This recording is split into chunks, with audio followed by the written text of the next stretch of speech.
The last time this wonderful gentleman was on, I got it wrong. So I have his Twitter page open so I can get it right. From CJME News, CKOM News in Regina. It is the one and only Britton Gray. 2-0 start, but the Riders, I didn't get to see much of the game Saturday, but I know there was some woes in kicking, but it seems like what's the pulse on the kicking with the fan base? Well, it depends who you ask. Some of the fans want Brett Lothar out of here. They've seen enough. But Brett Lothar, he's such a good kicker. Like, he's been at it for so long and so clutch for this team. He is so good under 3 minutes left. You have to look at his stats. I'm not sure what it is, but he hits at a very high percentage. It's one of those games. He had a similar game last year. That's what we're all referring to, that we're just like, calm down. In terms of Brett Lothar, he missed 4 field goals against the Montreal Alouettes in a game they lost by 3 points. So that was a dagger for that team. The rest of the way, he hits, I think it was 28 of 29 for the rest of the season. His only miss came on a 60-yard field goal as time was expiring against the Bombers, right? Like, it's going to be fine. If this becomes a weekly occurrence, then yes, let's start to panic a little bit, start to bring someone in. But Brett Lothar has done enough where he's earned the right to have a bad game and not everyone panic. And I know there was a bit of panic last time we talked because, look, there was a lot of issues with the offensive line coming to injuries and everything, like Philippe Gagnon, I'm blanking on the other guy's name. But I know Edwin Harris was the guy to right the ship as the O-line coach. But 2-0 so far. Look, the first game, like, it was close, but then Saskatchewan pretty much had that entire game. Look, AJ Olek got hurt, basically next man up, and boom. And then Saturday night, you can't get much better than, well, I'll still say this. The Roland Milligan pick six was perfect, but that's a perfect defensive play, which means it was a bad offensive play. I'm not trying to say one doesn't help the other, but it's one of those, when you go back and look at it, you're like, why did you make that throw, Bo? That's literally how I viewed it. But they were a team. The game just seemed like it was, look, when it mattered most, they went down and they got it done. And now the Riders are 2-0. Yeah, absolutely. We'll start with the offensive line. Sean McEwen's the other guy you were looking for. The center there came over, got hurt early in camp, but it was funny heading into the game. Now, people who heading into week 1, people who cover the team closely, myself, there was a little bit of concern, but because of what we saw last year with this team starting 13 different offensive linemen and not really skipping a beat, we wanted to see how this would do before we would kind of hit the panic button. Yeah. And you can't ask for much more. This team has only surrendered 1 sack, and that was this past weekend against Hamilton. They've started rookie left tackles in both games, and both of them, even though Peyton Collins got hurt in that first game now, and he's on the 1-game injured list, though I don't know when we'll see him back, but he did good. Daniel Johnson comes in. He was a draft pick last year. He did really well, right? So once again, in Edwin Harrison, they trust because he's been so good. In fact, just talking to Corey Mace today, we talked about the work Edwin Harrison said, and they said his nickname for him, how they call him, is Coach of the Year because of everything he's done already for this team. So there's that. The Roland Milligan pick, as you mentioned, something went wrong on offense. What went wrong on offense was A.J. Allen pushed it was either a lineman or a running back almost right into Bo, which of course forces the pass to go up a little bit more air under it, allows Roland Milligan to get under it. And that's part of defense, right? Cause some chaos and see what happens. And that's really the Corey Mace defense, especially because they're willing to surrender 300, 400, 500 yards through the air if the opposing team gets maybe 1 touchdown and they get 3 picks. Yeah, because, like, look, Hamilton, it seemed like Hamilton played a really good game. They got some stuff going on. I know they had an interception of their own, but at the same time, too, that was just the wonderful Greek boy, I know they call him Goose, in Katatonis, making a beautiful football play by just his target and then ball timing up in the air and then boop. But I do have to give props to the team just because, look, we really are seeing early on that, like, and we'll figure out Edmonton. Edmonton's only played 1 game, but the other 4 have really, and I got to say this myself, I've not said this yet on the show, but I'm going to say this. I apologize to any Stampeders fans and anything that I said I doubted about them, because seeing them in person on Saturday, look, they have a lot of good pieces. Obviously, Reggie Begelton went down, but man, a rejuvenated Vernon Adams Jr., they're back to playing Dave Dickinson football in Alberta. Sure, but who have they beaten? Like, let's take a look. I mean, they beat Hamilton in their home opener. Hamilton's defense had some question marks. Hamilton played better against the Riders, but I don't really know how powerful that team's going to be. And then it was Ottawa, right? Ottawa without Schultz. That's who they played this weekend. No, they played. Or was it Toronto with Arbuckle? It was Toronto with Arbuckle. One of the backup quarterbacks. And I only say that just because the last drive of the game, Toronto did bring it within 7, and Vernon Adams Jr., which Toronto 2 weeks in a row have been killed by Philpott. Tyson Philpott had a great game last week, 2 weeks ago, and then Jalen Philpott on Saturday made some really big catches when it mattered the most. But like that's what I'm saying. Like I more or less, because I wasn't sure what to think of Calgary so far, and so far what I've seen from them is making me think that, hey, you know, they look good offensively, they look good defensively, but that's the thing. When you're playing teams like Hamilton, where there's a lot of question marks and they're getting their footing underneath them, you got to win that game. When you're playing a Toronto team where, look, there was a lot of weaknesses shown throughout the first week of the season, you got to capitalize on that. And I don't know what the quarterback situation is going to be. I would not expect Chad Kelly to play this week at all. Ryan, he came out after the game and said that. I think it's going to be probably another week or two. So basically, Toronto has the Rough Riders Friday, Ottawa next Sunday, and then they have Hamilton on a short week, but then they have their bye right after that. So I think it's going to be one of those, either Ottawa, Hamilton, or after the bye week, which ironically would be in Montreal. But I'm going to say this right now as not a truther, but just someone who knows the team and has gotten to know a lot of the just overall working pieces. I'm in a similar position to you. Obviously, I'm not as close, cover the team as close. Like I'm not at practice all the time.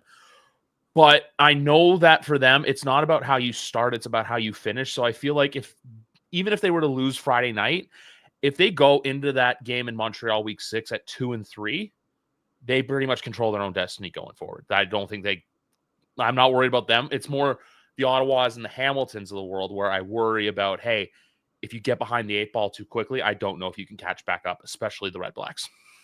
Yeah, well, we'll see. As the Winnipeg Blue Bombers proved, you can go 0-4, 1-4. You can start the season bad and just somehow finish in first place, right? It depends on how everyone else does. Montreal, it helps. They're going to get off to a good start here, sure. But yeah, just back to Calgary. I need to see it against a better team right now before I'm willing to give Calgary a little bit more credit, because let's be honest, this isn't the Nick Arbuckle that was the Grey Cup MVP. This is the Nick Arbuckle that was close to retirement, is what we've seen so far this CFL season. So, yeah, basically, Nick, it's weird. Like, what we saw, even in the East Final, when he had to come in and secure a win in the Grey Cup. Mm-hmm. Through the first 2 games, it's not like the first one was just, look, that offensive line was just bullied. They gave him no time to throw. We made a lot of mistakes in the pocket. That's why. And then, obviously, look, the command center and Ryan Dinwiddie buck heads a lot. Yeah. But with the second game, it was really weird. There was a lot, like the Adrian Green pick 6 was just perfectly read defensive football.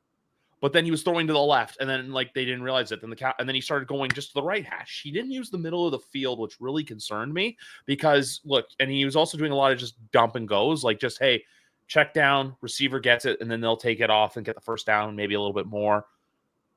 I don't know where it's going, but like, you're right. But the only thing I will give Nick props for is that he does hold himself accountable, and he knows like, hey, it is week by week, but at the same time too, this is a team that expects results and expects high things. To quote Matthew Shinetti, this team's floor has been the East Final under Ryan Dinwiddie. The floor is getting to the second last week of the year. So I just feel like they are. It's tough to say where they can go, but most fans I think are banking on when Chad comes back, they will be fine. But I want to switch gears to your quarterback for a second, because look, I'm not saying he's proving people wrong, but I think a lot of people are starting to see right now that, hey, Trevor Harris means business. Trevor Harris is out there to pretty much, I don't even want to say write his legacy. He wants to cement his legacy, because if he can get and you and I talked about this a few weeks ago, but if he can get a championship of his own, like a one that he is the catalyst for, he's written the perfect CFL career, in my opinion. I mean, he'll be up there in all the record books in terms of passing completions. I think he's top 3 right now. Sorry to cut you off. I don't think a lot of people realize how many in the records or in the top 10 conversations he's in. Yeah, because yardage, passing touchdowns, he is right up there in a lot of those record books. There was a CFL on TSN graphic that was the top three percentages, like completion percentages, and you look back to that Toronto room, it's Cody Fajardo, Trevor Harris, and Ricky Ray, who were all in the same room together. It's crazy when you think about, but yeah, he's really won Grey Cup where he's the starter, where he goes in, he wins it. He's the guy from really maybe going down as one of the greats the CFL has seen, because he's got the longevity, he'll have the stats. You're just missing that one title that you want to see from him. And boy, this Riders team, they might be able to deliver it, because they've played some poor football at times and have found ways to win. Yeah. I think the same thing too, like how I've been saying with the Argonauts. I think Corey Mace has brought that sense of the Argo Ryan Dinwiddie DNA with him to Saskatchewan. But like, even for you guys too, look, there were the concerns with AJ. Was he rips off a beautiful touchdown run Saturday night. But I'm not sure if you guys have talked to him that much, but what's the sense that most Rider fans or reporters, even being around the team, have you gotten from, former Argonaut Kadeem Carey, who he's going to have, I don't know how much he's going to play, but he's going to have revenge on his mind come Friday night.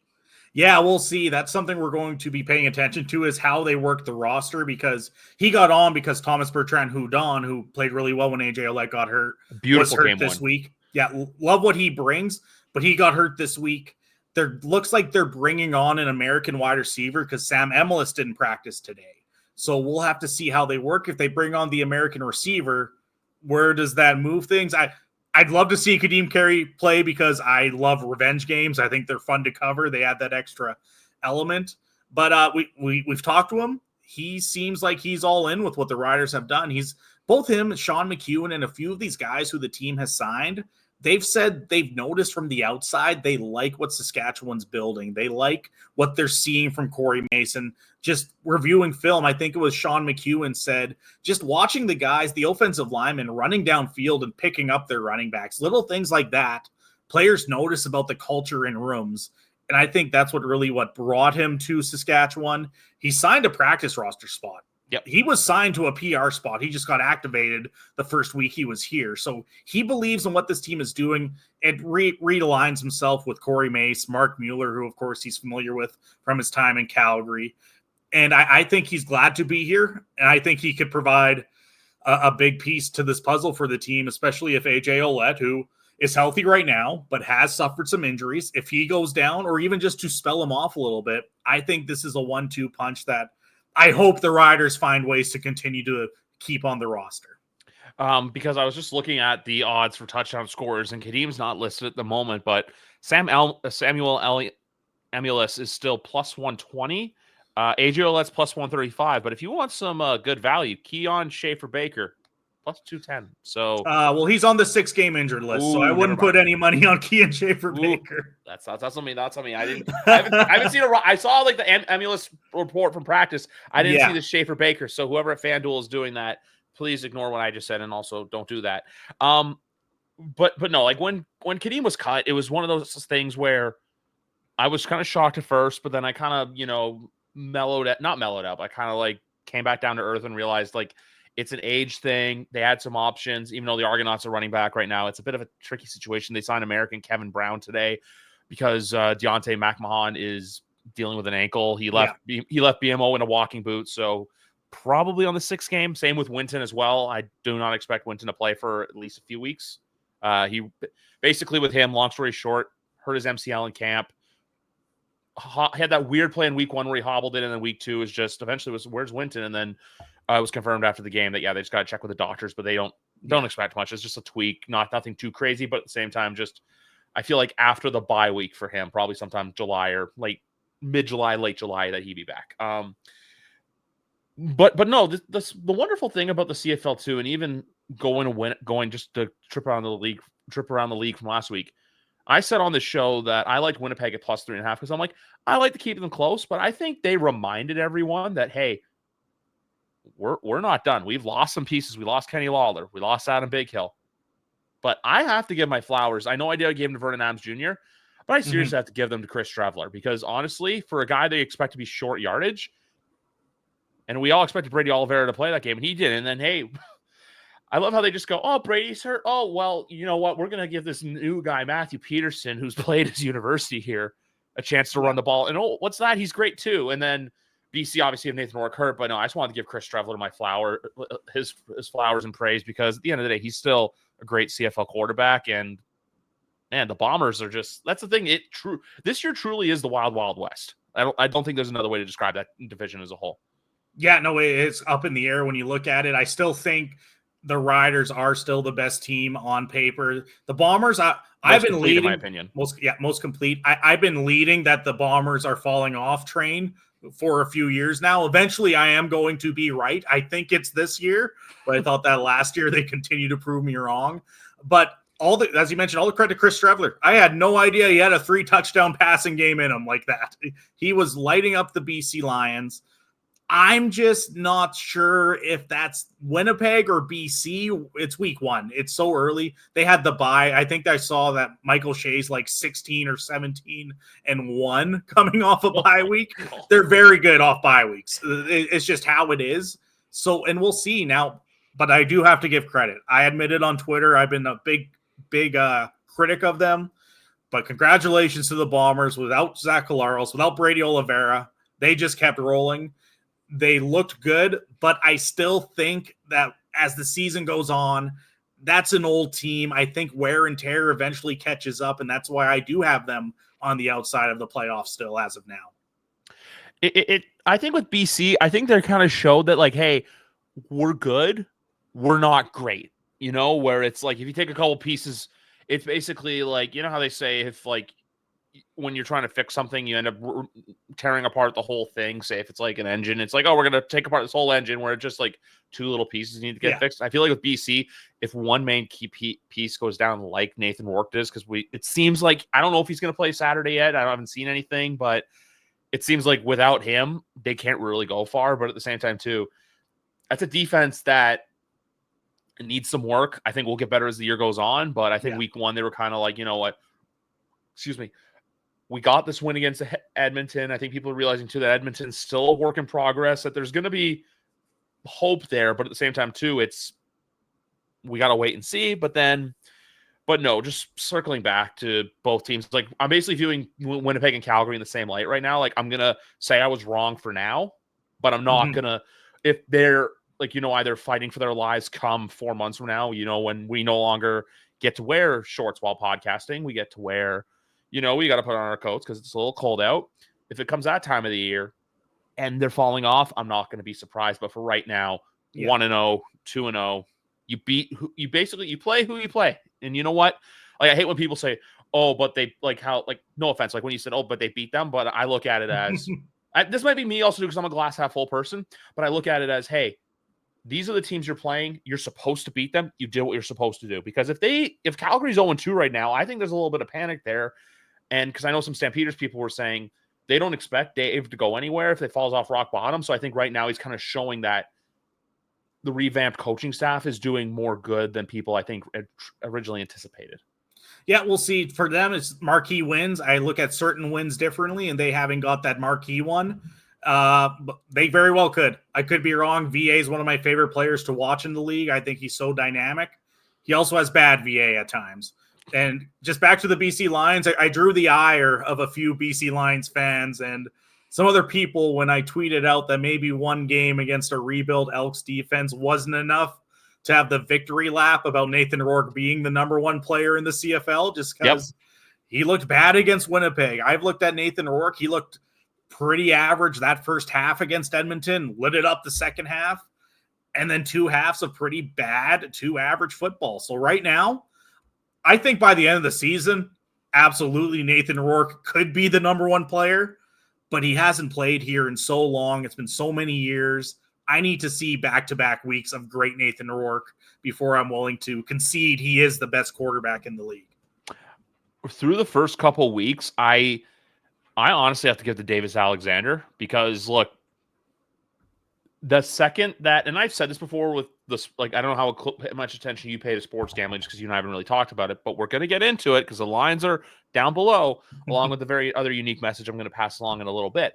But last week, it was 2.5 was the opening line. Drew Brown got hurt. That line went to 6.5 at game time. The books don't pay too much attention to the CFL, but the more that line crept up, the more I'm like, you always got to say they may know something we don't know, or they're anticipating something, and they straight up were anticipating, hey, we don't expect this game to be close, and lo and behold, the game wasn't close because they won 39-18 or 38-19, I believe. And Ottawa's a team where I'm just like, you know how we were saying, hey, they like, you know how you're saying, but I'm getting my words mixed up. You know how you're saying, like, with Winnipeg and Calgary, it's like I'm not going to get too far ahead of myself. Yeah. I'm going to do the opposite with a team like the Red Blacks, because I think if 0-2 turns to 0-3, 0-4, etc., I don't see them crawling out of that hole, kind of like what Winnipeg did last year. That's just me, because they play a very simplistic game that just shoots themselves in the foot, where it's like, oh, you're not going to use your running back. You're going to throw all game long. Okay, well, we're going to let our linebackers sit in coverage, just have them push out, read you like a book.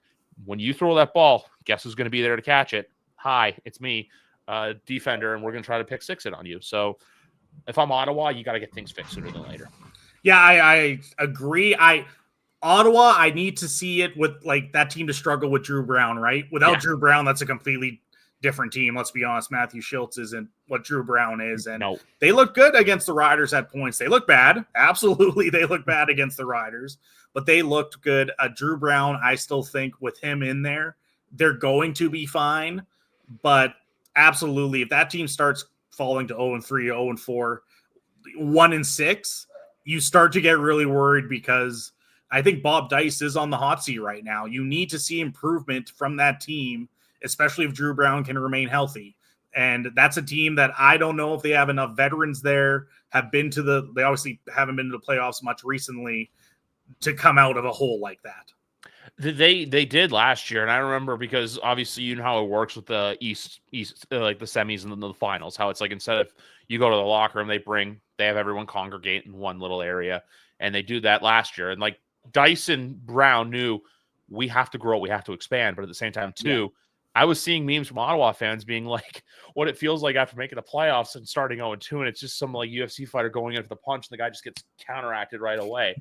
But the week one game, I compared Drew Brown's performance. I don't know how big of a Simpsons fan you are, but there's an episode where they bought a horse and they started horse racing. And then remember, it's just like, oh, here comes Duncan, and the race is over. Where it's just like it basically starts too late. It's like he finally makes a mounting comeback. Oh, and the game's over. Sorry.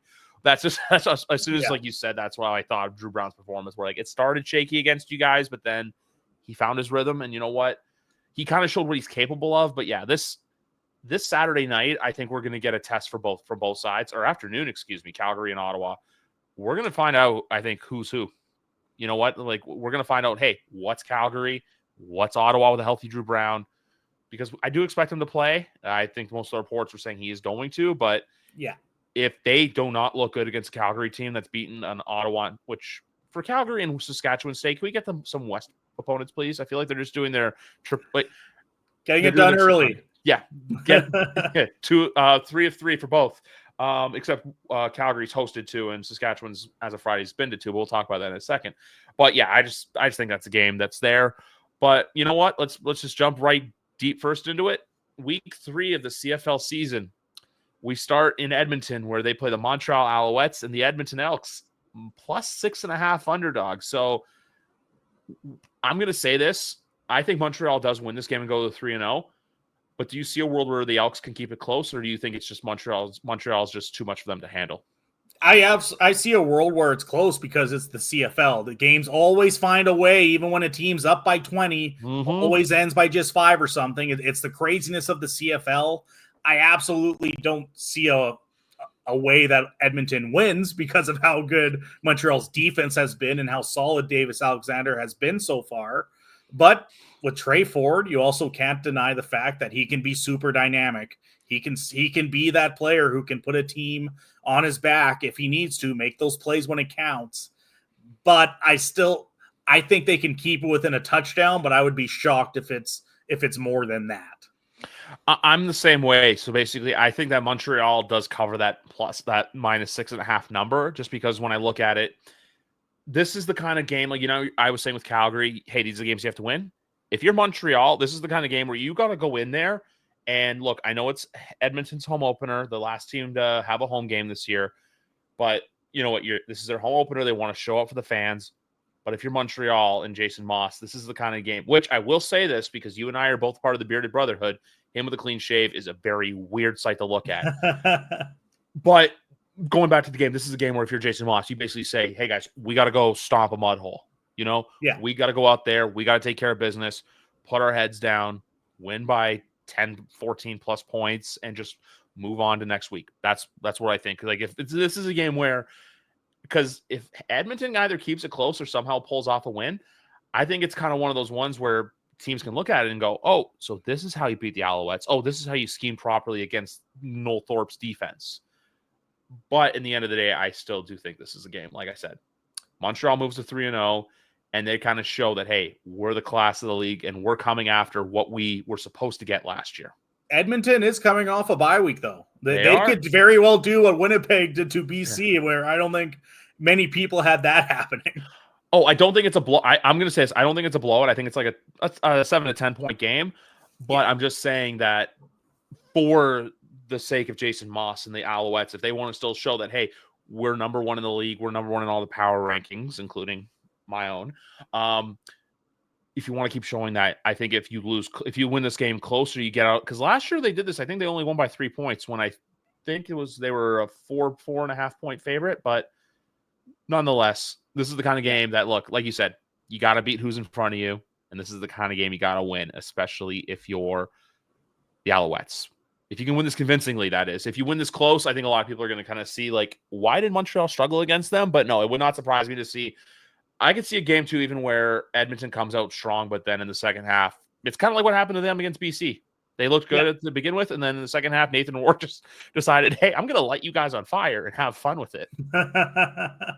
It should be an interesting game, no doubt. Yes, and then the game we're all here for, Friday Night Football, Saskatchewan at Toronto, which I'll say this, when you guys are on the road, how does media work for you? Is there like a post-game press on Zoom, or do you guys will there a lot be traveling? How does that go about? So it depends on the week this year. Normally we've been giving Zooms. There are a couple games this year where we won't be provided the post-game Zoom. So unfortunately, Toronto isn't one where I'll be able to ask the questions, but we will have someone there to get us rider audio for our post-game show. Awesome. This is a game, unfortunately, I won't be at because I actually have a not a stag and doe, but just a stag to go to Friday night. Basically, it's the whole, you came to mine, I got to go to yours, and the date was set out. And as soon as I always look at when there's stuff like that with schedules, and I'm like, you know what, can't be there. But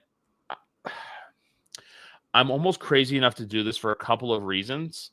Not just because it's an Argo side of it, but I do think that desperation, plus the fact that Ryan Dinwiddie's he's never lost 3 in a row.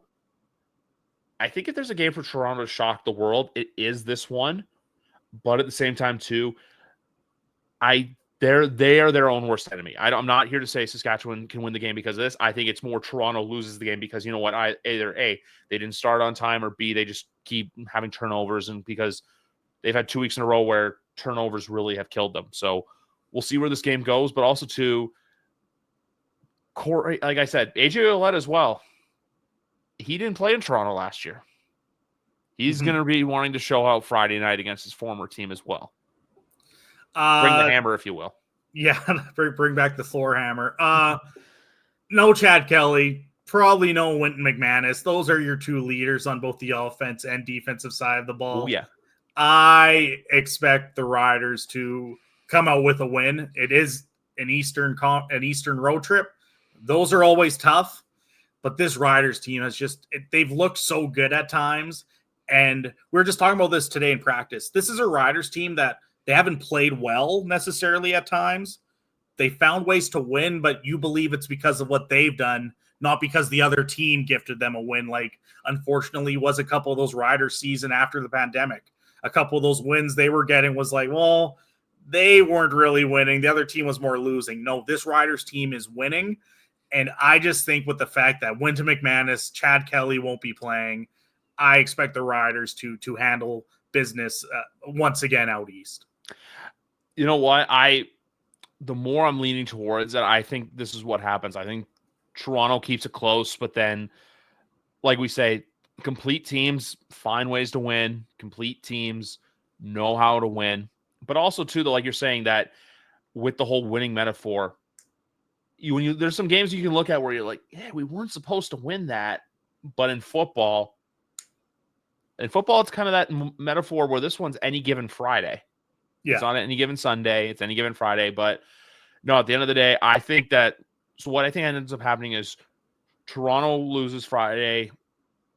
Ryan's probably going to come out and say, hey, more likely Chad will play on the following Sunday because they'll have like a full week to get ready for that game. That's the other reason why I don't think Dinwiddie was prepared to have Chad Kelly start this game, because of the short turnaround, because they played Saturday. They were off Sunday and they were off yesterday. Practice today, practice tomorrow, walk through Thursday. I think for a guy coming off a serious leg injury, you're not going to throw him into the fire like that. Meanwhile, next week, you get a full week of practice, in which I assume is going to be probably Tuesday, Wednesday, Thursday, Friday walkthrough. So that's where I think it happens, because there's a lot of people calling for Arbuckle to not play and for Horn or Deggy to play, and Dinwiddie made it perfectly clear. And also, I actually speak to Tucker Horn just to see where his head's at, and everyone's there to support Nick right now, so we'll see where it goes. But more than anything else, I want to do a fun little exercise for this game with you. 3 keys to the game for the Saskatchewan Roughriders, and I'll do the Toronto Argonauts. Three keys to the game from the Riders' perspective? Yeah, from the Riders' perspective. From the Riders' perspective, it's keep that offensive line going. Continue to keep pressure off of Trevor Harris. They've done a really good job of that so far.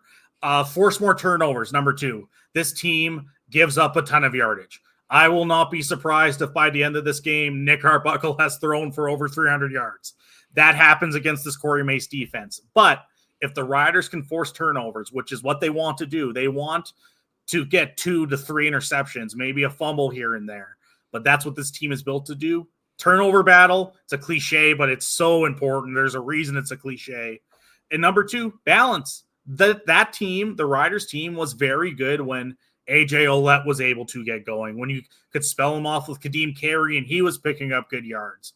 Trevor Harris is going to dissect a defense if he's given 2nd and 7s, 2nd and 6, 2nd and 5. He will find those slants. He'll find the spots to go and get first downs. He will eat teams alive because of how he completes a high percentage of passes. That's what he does. That's when he's at his best. And that offensive balance is going to be a key, because if this run game is going, it's a tough team to keep up with. I love all those, because a lot of them relate to mine. And the first one being just the overall, with obviously probably no Wynton McManus going for this Argonaut team, the linebackers and the DBs, because look, Toronto, when they don't have consistency at those positions, the teams will find ways to attack. Vernon Adams Jr., you get him in 2nd and 7, 2nd and 8, 2nd and 6. What's he going to do? Oh, there's a hole here. Boop, boop, boop, boop, boop, and I go. So mine is, please corral the middle of the field. Do not let them get in open space. You get them in open space, you're going to get on ice skates, because, that's what just happens. And then also just wanted to tie into that as well. Keep them at 2nd and long, because when the Argos defensive line gets them to 2nd and long, that front 4 will attack you, and they will attack you ferociously. My second one is just to spread the love, spread the ball around, because the first 2 weeks, DeMonte Coxey has looked really good. David Unger has looked really good.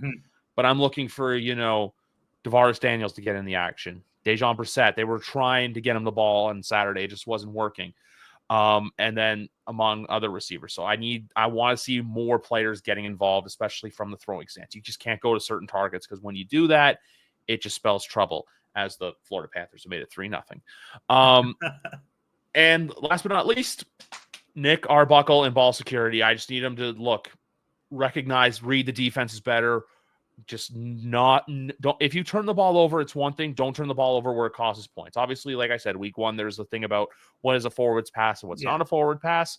But last week, there's just plays where the pick six happened, and everyone's just like, well, so that's where I'm just like, I want Nick Arbuckle to play well. He improved from week 1 to week 2. But if he can go out there and play a clean game with no sloppy turnovers that result in the points, I think that just bodes better for him in the event that he's thrown into the game again. And I do that obviously because, look, there's just you don't wish for injuries, especially anything like what Chad's coming back from. Yeah, no, absolutely no injuries, but it's rare that quarterbacks play an entire season nowadays. It's the way it is right now. It's just the human body is a fascinating thing, but at the same time too, it's your best friend and your worst enemy. Yeah. One thing I want to ask you about, I don't know if you've seen it too much on Twitter, and I know a lot of people don't like it, but I like it for engagement purposes. But bringing in someone like Luke Wilson to really help, just silly things like, fan of the week, or like the non-fans of the week, and even talking about stuff that like happens during the game, it gets people talking. And I think, any engagement's good engagement, especially for the CFL, a league that, which I'm going to say this right now. I actually got to meet Stuart Johnson on Saturday afternoon at BMO Field. And he even said to us, you guys have anything for us, please reach out to me. So the fact that we have a commissioner with finding new ways to grow the league, including a sweet new graphics board, I should say. I really like the new graphics TSN has brought on. Very clean, not like, because like the TSN ones right now, it's kind of like clunky and just at the bottom. This one just, hey, color, and then the time, boom, it's simple. But yeah, that's just my opinion on Luke Wilson. And then I also want to say it too, but Stuart Johnson, just have to say how nice of a man he was. Yeah, I also got to meet Stuart Johnson. I think he will be the right guy to lead the CFL into what's frankly a new media age. Let's be honest. Yep. People are cutting cords. They're not watching TV and sports the way they used to.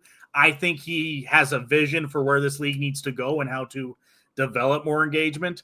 Luke Wilson, as mentioned, any engagement's good. I get that.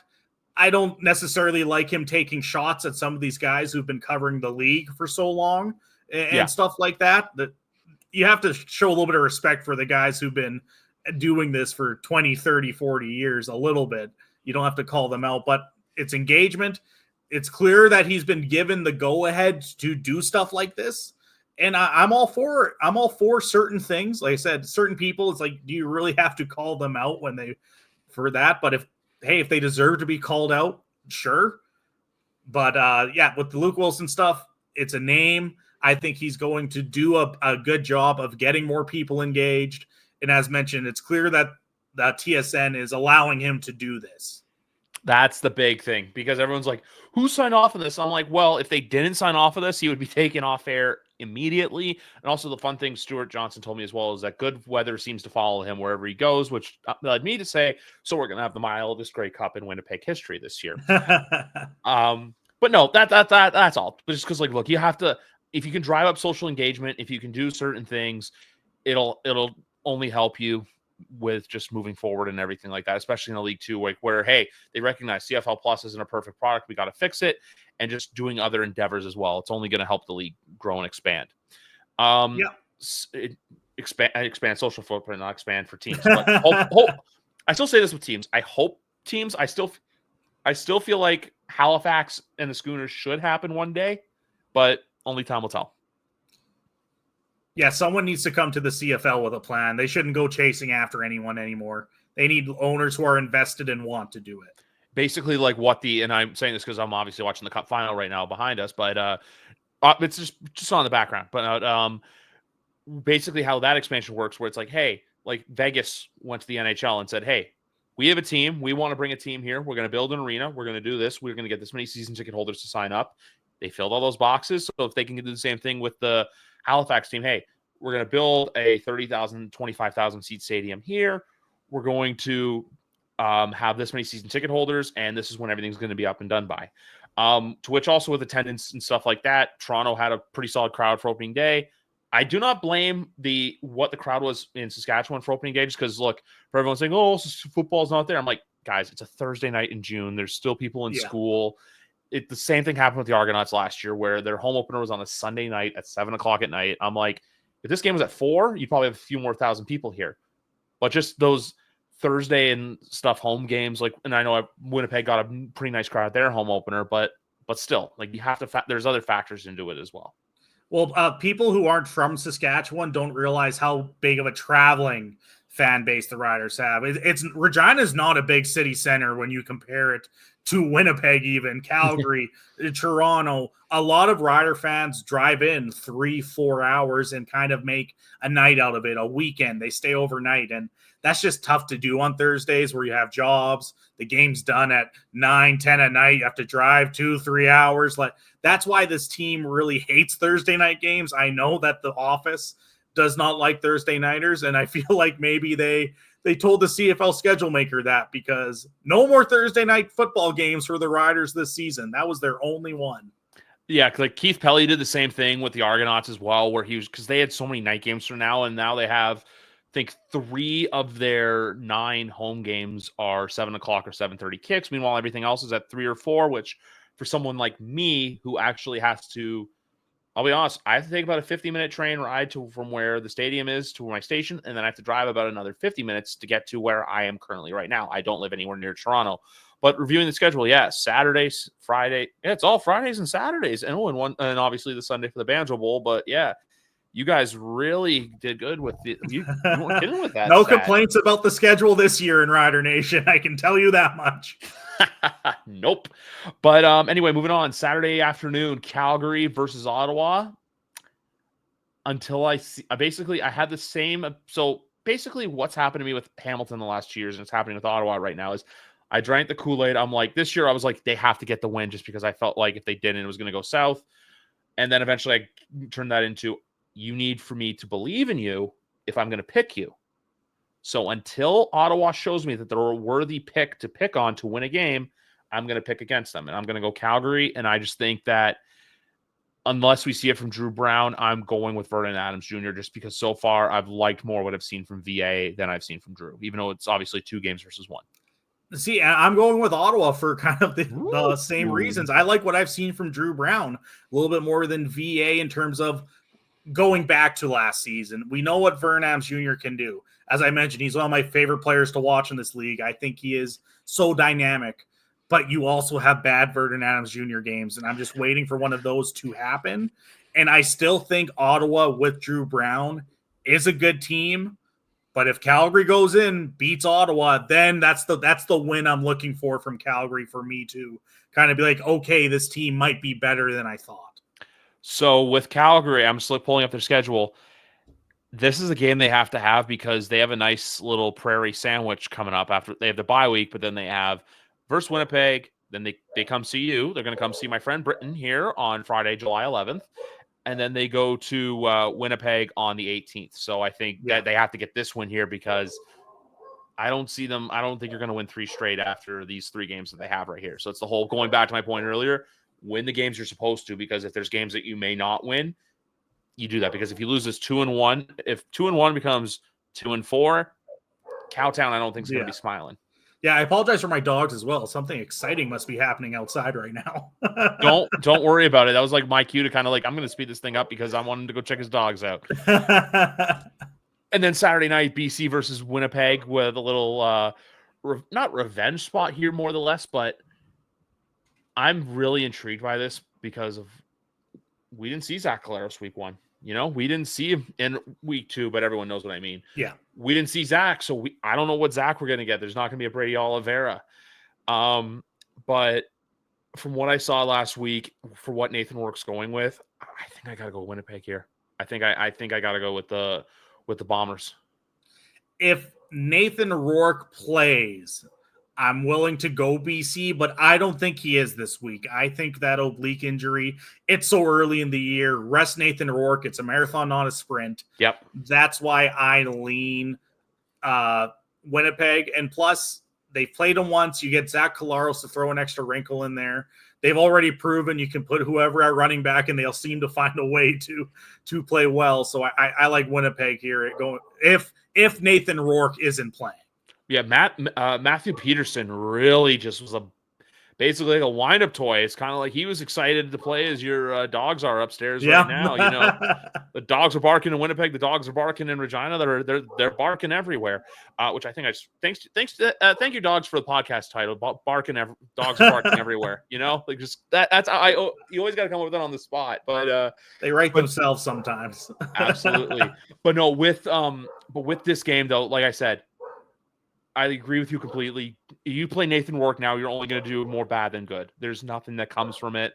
If you play him, unless he's like, hey, I'm fine, I'm ready to go, but something like an oblique injury can quickly get him on the 6-game list. And for a BC Lion fan base that, look, they want to see a competent, successful football team, it's not worth the early risk. Nope, not at all. You can play through it. Cody Fajardo played through 2 torn obliques in the 2019 West Final. Never forget that one. But I do not recommend it, especially for a week 3 game against Winnipeg. And as for two guys who, if I think you or I tore our obliques, we would not be trying to play professional football. I think we'd be laying on our couches just being like, I can't do anything right now. I'd ask for Zoom interviews. I couldn't make it down to practice. I'll dial in. Oh, yeah, okay, Britton, I tore my oblique. It's like, he did, and he's playing football. It's like, well, I'm not him. Yeah. And then one thing before I go, guys, if you like the hat that I'm wearing, or if you like any golf like apparel, like whether it's shirts, quarter zips, polos, pants, etc., I have partnered up with a brand that's local to Ontario, officiated by the PGA, called Gents Boutique. Use code CFL2025 for $20 off any purchase of $50 or more. Link will be in the bio for that. So just wanted to bring them on as a brand new sponsor of me and my content, which I'm very excited to announce. But before we go, and before I'll let you go take care of your dogs, we talked about all the games. We talked about we've basically covered the bases with all 9 teams. But what's one storyline you're watching for in week 3 of the CFL? One story as a storyline as a whole of the CFL. Yeah, like what's a team or a player you're just like, I want to see where this goes, like from a personal standpoint. I'm going to try and think of something not Riders, because for the Riders it's too easy for me. I was going to give you the caveat of that. That's low-hanging fruit. Yeah, low-hanging fruit for me to pick the Riders. Mm-hmm.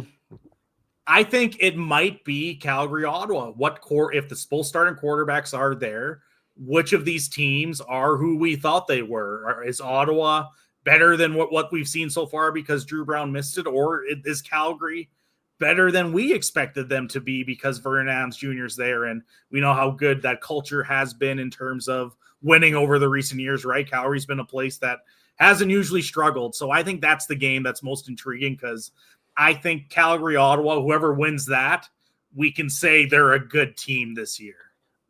Absolutely. I love that. And I was going to go with something similar, but I'm going to go with the quarterback you talked about earlier. I'm going to go with, how does Trey Ford respond against a vaunted Montreal Alouette defense? Because, week 1, he had his flashes, but then there were some moments where it was just like, you get the same thing with Trey Ford you do with VA, where it's like you can get good Trey Ford where it's like, holy crap, look at this guy. Then you get the bad Trey Ford where you kind of go, it's like that meme where it's like, aren't you so sweet? Oh, hello, human resources. It's like, that's kind of how their games go. So I want to see, how does Trey handle himself against what is known as an elite CFL defense? Yeah, no, absolutely. And in Edmonton, it's no longer an excuse of the old coaching staff there with Trey Ford. He has to play well, because they also went out and signed Cody Fajardo, who is a Grey Cup winning quarterback. Exactly. It's not like last year where it's like, oh, we have to play MBT because we did this. No, it's just, hey, if you're bad, we have no problem going to the guy that's won a Grey Cup less than 24 months ago. Yeah. That's it. But anyway, guys, 3 weeks into we're almost entering 3 weeks into the CFL season. Side note, for a lot of if odds have changed, we did record this on Tuesday, June 17th. Just have to put a disclaimer out there in case odds shift. And you're like, oh, you said this was plus this, but it's actually this. And I'm like, well, that's because odds change on a day-to-day basis, injuries, all that fun stuff. But anyway, guys, if you want to find everything for Britton, links are in the bio. Britton, it was a blast getting to chat with you once again, sir. It was awesome. Looking forward to maybe next time. Absolutely. There is always going to be a next time with me in the CFL as the train keeps rolling, guys, as the weather keeps getting warmer, the football keeps getting more exciting. Have a good one, everybody. Thank you very much for listening. 366 episodes in the bag.